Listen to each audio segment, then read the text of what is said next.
The golden calf. After God gave the 10 Commandments to Moses on Mount Sinai, Moses stayed on the mountain for 40 days and 40 nights, receiving further instructions from God about the covenant and the laws for the Israelites. While Moses was away, the people grew restless and anxious. They began to wonder what had become of Moses, who had led them out of Egypt. Exodus 24 verse 18, 32:1. The people gathered around Aaron, Moses' brother, and said to him, "Come, make us gods who will go before us. As for this fellow Moses who brought us up out of Egypt, we don't know what has happened to him." Aaron, feeling the pressure from the people, agreed. He told them to take off their gold earrings, which they had brought from Egypt, and bring them to him. Exodus 32 verses 1-2. Aaron took the gold, melted it down, and fashioned it into an idol in the shape of a calf. The people declared, "These are your gods, Israel, who brought you up out of Egypt."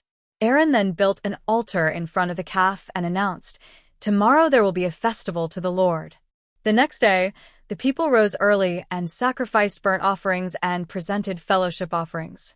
Afterward, they sat down to eat and drink and got up to indulge in revelry. Exodus 32 verses 3-6.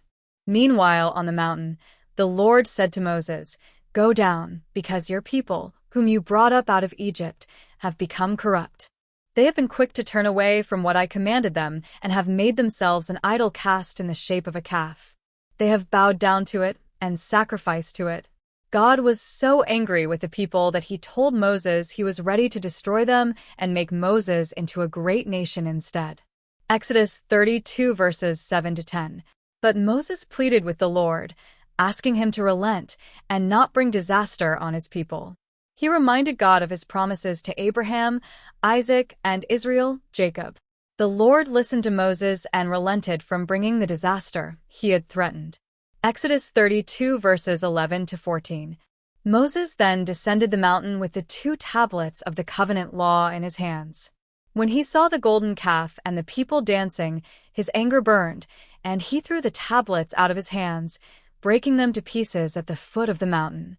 Moses took the calf they had made, burned it in the fire, ground it to powder, scattered it on the water, and made the Israelites drink it. Exodus 32 verses 15-20. Moses then confronted Aaron, asking him, "What did these people do to you, that you led them into such great sins?" Aaron tried to defend himself, saying, "You know how prone these people are to evil. They said to me, 'Make us gods who will go before us.' So I told them, 'Whoever has any gold jewelry, take it off.' Then they gave me the gold, and I threw it into the fire, and out came this calf." Exodus 32 verses 21-24. Seeing that the people were running wild, Moses stood at the entrance to the camp and called out, "Whoever is for the Lord, come to me." All the Levites rallied to him, and Moses commanded them to go through the camp and bring judgment on those who had sinned. About 3,000 people died that day. Exodus 32 verses 25-28. The next day, Moses told the people, "You have committed a great sin.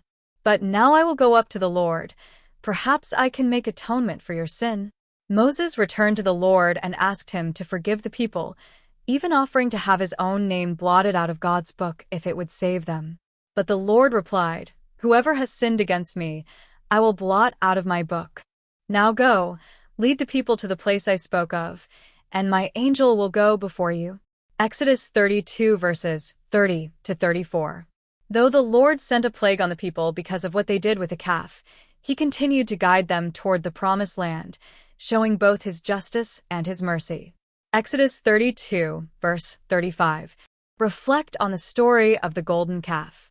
What does this story teach you about the dangers of impatience, idolatry, and turning away from God's commands?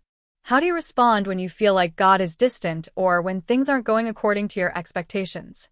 Write about how this story impacts your understanding of faithfulness, repentance, and the importance of staying true to God's ways, even in challenging times.